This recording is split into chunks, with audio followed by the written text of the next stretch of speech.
Speaker, I move to suspend the rules and pass H.R. 2938 as amended. The clerk will report the title of the bill.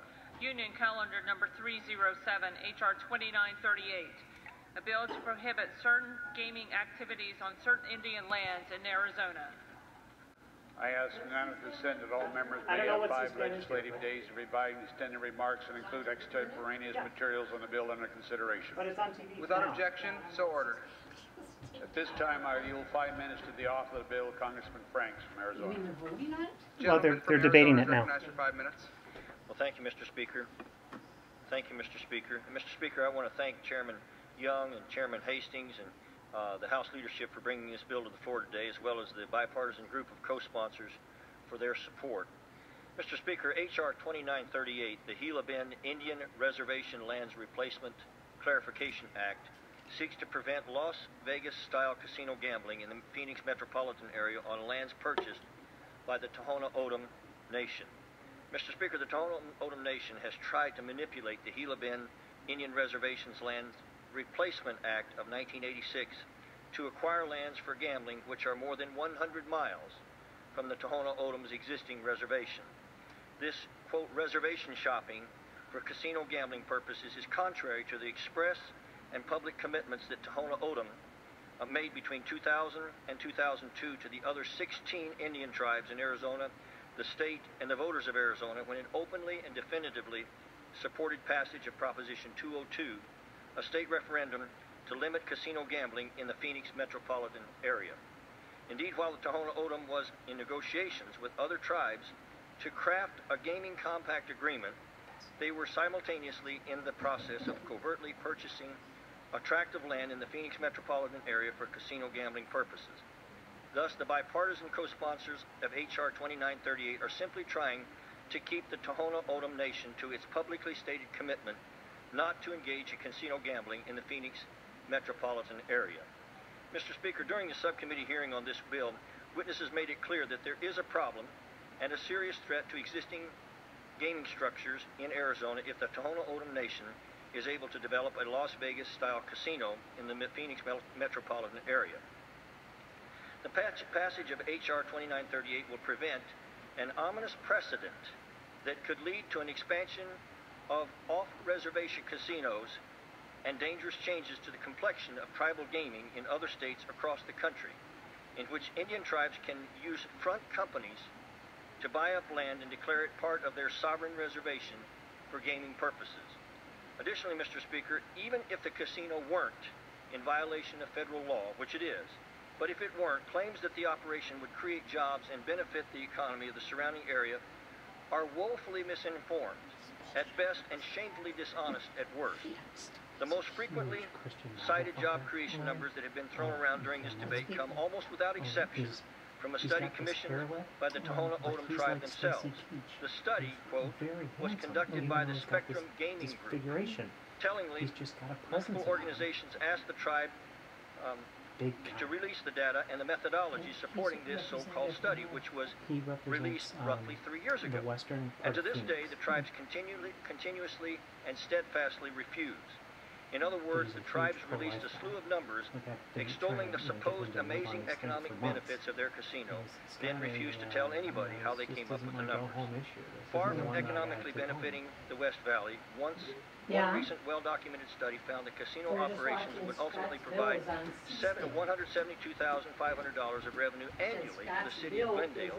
Keep in mind the surrounding areas would not benefit from the normal sales taxes, bed taxes, and property taxes because the casino being on tribal land would be exempt from all three. Meanwhile, the Glendale estimates an added cost of $3.6 million per year just for the additional cost of public safety services necessary to such a large operation. And of course, it should always be remembered, Mr. Speaker, that casino revenues are primarily comprised of gambling losses that would otherwise have found their way into the economy in more productive sectors. Mr. Speaker, my bill would not seek to take any lands away from Tohono O'odham. Consistent with the intent of the Indian Gaming Regulatory Act, my bill merely prevents the Tohono O'odham from building a gambling casino on certain lands, as it previously agreed it would never do. And I respectfully ask my colleagues to join me and the members of Arizona's delegation in supporting this bill. And with that, Mr. Speaker, I yield back. The gentleman yields. The gentleman from New Mexico. Mr. Speaker, I yield myself such time as I may consume. The gentleman is recognized. Mr. Speaker, I yield to the gentleman from Arizona, Mr. Grijalva, 10 minutes. Thank you, Mr. Chairman. Gentleman is recognized. Thank you, sir. And let me thank my good friend, Mr. Lujan, from New Mexico, for his time. H.R. 2938 is named the Gila Bend Indian Reservations Land Replacement Clarification Act. However, do not be misled by this bill's benign-sounding title. It does not aim to clarify anything.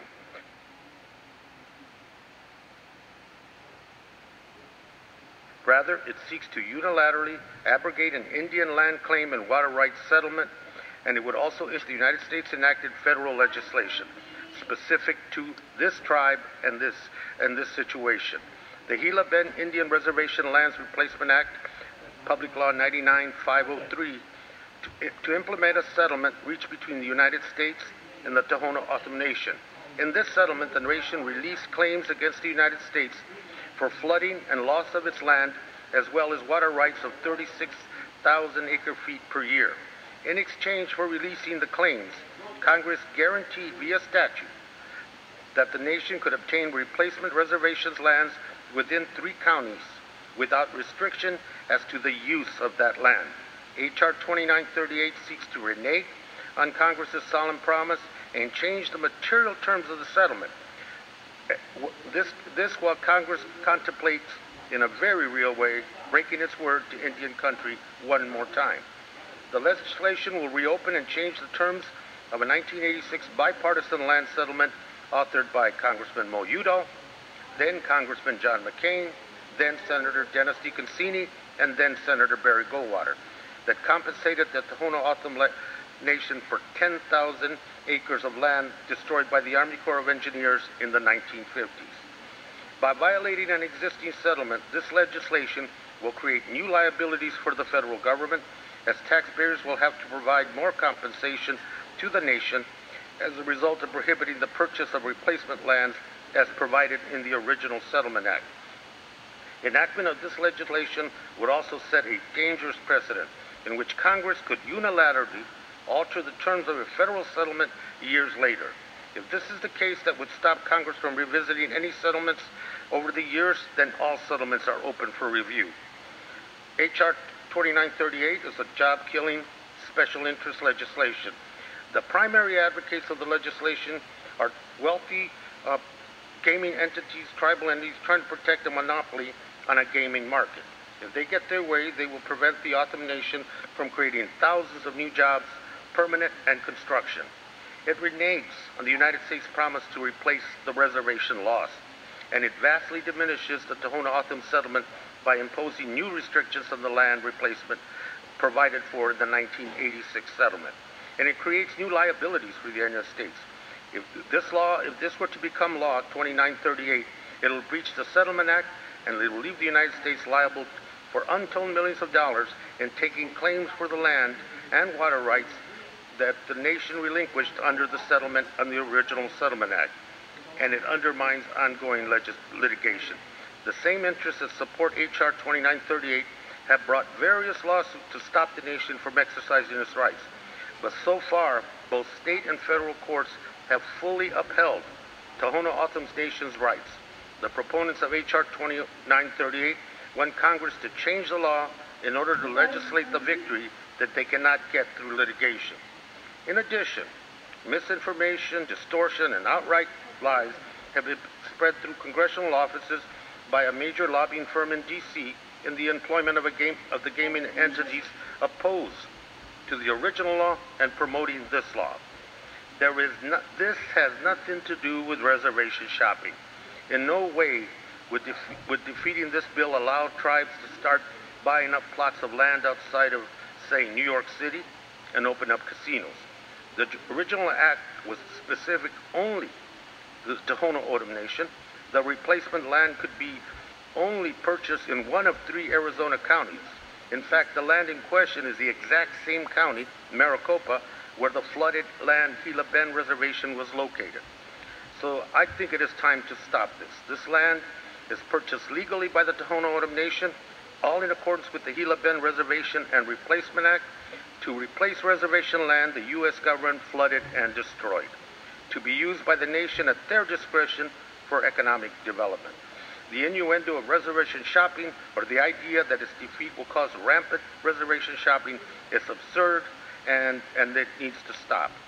I also want to address the idea that the compact guaranteed no new casinos in the Phoenix area.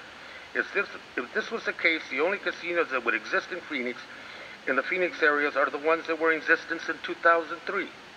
But lo and behold, the very tribes supporting this legislation have built two additional casinos since then. In fact, one of these tribes is about to break ground on a $135 million Las Vegas-style casino and hotel right outside of Southwest Phoenix. Then finally, let's stop the lies that the administration is neutral on this bill. They have testified against it. I have spoken to them. Their position haven't changed, and the administration does not support this legislation. This is a legislation that's costing disparate treatment of one tribe for the sake of protecting a market. The market should be competitive. This is not a violation of the Arizona Gaming Compact, but it is an aberration of a law this Congress passed in 1986 that is now being changed due to the whims of those afraid of a competitive market. And with that, I yield back. Gentleman yields. Mr. Speaker, reserve the balance of my time. The gentleman reserves. Gentleman from Alaska. At this time, I yield 3 minutes to the gentleman from Arizona, Mr. Kozar. The gentleman from Arizona is recognized for 3 minutes. Mr. Speaker, I rise in support of my friend Trent Frank's legislation, H.R. 2938. 10 years ago, stakeholders from across the state of Arizona gathered together to come up with a 21st century plan to manage gaming activity. As part of that final agreement, many tribes agreed to forego building a casino to share in revenues as a whole. Gaming revenues were set aside for education, health care, and other measures to improve the lives of the average tribal members. The key part of the compact was a tribal agreement that no new additional casinos would be permitted in the Phoenix metropolitan area. The Tohono O'odham Nation agreed to those terms. But as they agreed to one thing publicly, they were preparing privately to undermine the entire agreement. The tribe has since acquired land in Glendale and has made it clear they intend to break their agreement and establish a casino on that land. This legislation ensures the Tohono O'odham Nation must keep the promise they made in 2002 to the other tribes, the state, and our constituents. Additionally, the small but vocal opposition to this legislation claims the bill before us seeks to unilaterally nullify an Indian water rights settlement. I assure my House colleagues that statement is false. Water rights associated with the Gila Bend Reservation were settled in the Arizona Water Rights Settlement Act of 2004, not the Gila Bend Act. The passage of H.R. 2938 would not affect the state's adjudication of water rights. Any claims to water rights based on Aboriginal occupancy that the Tohono O'odham might have claimed were also waived in the tribe's separate water rights settlement, an act that provided for a complete and total waiver of all such water rights in exchange for substantial consideration and payments. Last fall, the Department of Interior testified on this bill, and water rights were not mentioned. The committee resolved any concerns during the markup of that bill. Today's debate is not about jobs or Native American water rights. It is about protecting the integrity of Arizona's gaming compact and preventing a dangerous precedent that could lead to the expansion of off-reservation casinos in other states. I urge my colleagues to vote yes on H.R. 2938, and I yield back the balance of my time. Gentleman yields back.